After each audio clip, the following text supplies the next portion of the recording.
लोकसभा चुनाव के तीसरे चरण के लिए मंगलवार को मतदान खत्म हो गया।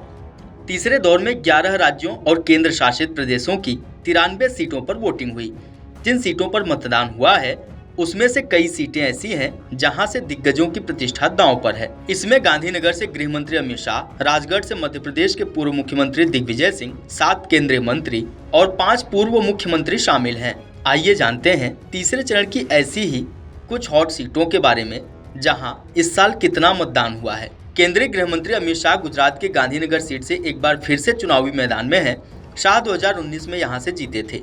इस बार उनका मुकाबला कांग्रेस की सोनल पटेल से है। सोनल पटेल गुजरात महिला कांग्रेस की अध्यक्ष रह चुकी हैं। 2019 में गांधीनगर लोकसभा सीट पर 69.3% मतदान हुआ था। इस बार गांधीनगर लोकसभा सीट पर शाम 5 बजे तक 55.65% मतदान हुआ है। तो वहीं गुना लोकसभा सीट से भाजपा की तरफ से केंद्रीय मंत्री ज्योतिरादित्य सिंधिया चुनावी मैदान में हैं। नागरिक उड्डयन और इस्पात मंत्री सिंधिया अभी तक मध्य प्रदेश से भाजपा के राज्यसभा सांसद हैं। इस चुनाव के लिए कांग्रेस ने सिंधिया के सामने राव यादवेंद्र सिंह यादव को अपना प्रत्याशी बनाया है। 2019 लोकसभा चुनाव में गुना सीट पर भाजपा के उम्मीदवार डॉक्टर केपी यादव ने कांग्रेस के टिकट पर उतरे ज्योतिरादित्य सिंधिया को हराया था। उस चुनाव में यहां 73% मतदान दर्ज किया गया था। इस बार गुना लोकसभा सीट पर शाम 5 बजे तक 68.93% मतदान हुआ है। लोकसभा चुनाव में मुलायम परिवार के 5 सदस्य चुनावी मैदान में किस्मत आजमा रहे हैं। पूर्व मुख्यमंत्री अखिलेश यादव की पत्नी डिंपल यादव मैनपुरी से सपा की उम्मीदवार हैं। मैनपुरी लोकसभा सीट पर इस चुनाव में खूब चर्चा है। यहाँ उत्तर प्रदेश के मुख्यमंत्री योगी आदित्यनाथ और मध्य प्रदेश के मुख्यमंत्री मोहन यादव, पूर्व मुख्यमंत्री अखिलेश यादव और पूर्व मुख्यमंत्री मायावती ने अपने अपने प्रत्याशियों के पक्ष में चुनाव प्रचार किया है। इस चुनाव में सपा से डिंपल यादव, भाजपा से जयवीर सिंह और बसपा से शिव प्रसाद यादव मैदान में हैं। 2019 लोकसभा चुनाव में मैनपुरी सीट पर मुलायम सिंह यादव जीते थे।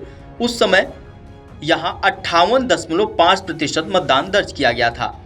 इस बार मैनपुरी लोकसभा सीट पर शाम 5 बजे तक 55.88% मतदान दर्ज किया गया है। मध्य प्रदेश के पूर्व मुख्यमंत्री दिग्विजय सिंह इस बार भी लोकसभा चुनाव में उतरे हैं। वो राजगढ़ लोकसभा सीट से कांग्रेस के प्रत्याशी हैं। वहीं भाजपा की तरफ से रोडलमल नागर भाजपा के उम्मीदवार हैं। 2019 लोकसभा चुनाव में राजगढ़ सीट पर भाजपा के उम्मीदवार रोडलमल नागर ने सफलता हासिल की थी। उस चुनाव में यहां 77% मतदान दर्ज किया गया था। इस बार राजगढ़ लोकसभा सीट पर शाम 5 बजे तक 72.08% मतदान हुआ है। इस लोकसभा चुनाव में विदिशा लोकसभा सीट खास बनी हुई है।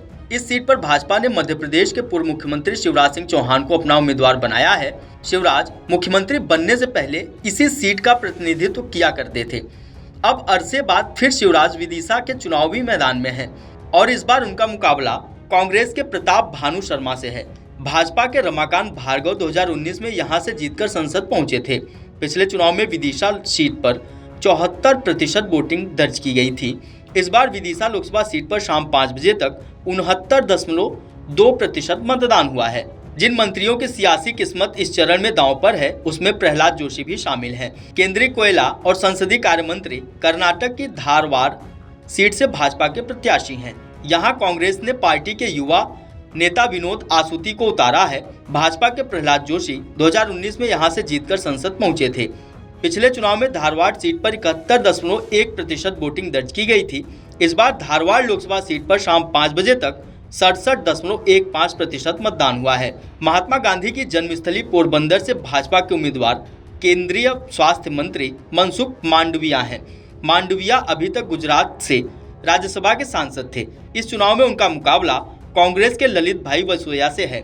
भाजपा के रमेश भाई लवजी भाई धाड़ुर 2019 में यहां से जीते थे। पिछले चुनाव में पोरबंदर सीट पर 58.9% मतदान हुआ था। इस बार पोरबंदर लोकसभा सीट पर शाम 5 बजे तक 46.51% मतदान हुआ है। Video desk amarujala.com। अगर आप ये वीडियो YouTube पर देख रहे हैं तो हमारे चैनल को सब्सक्राइब करें और बेल आइकन को दबाना ना भूलें। अगर आप Facebook पर ये वीडियो देख रहे हैं तो हमारे पेज को लाइक करें।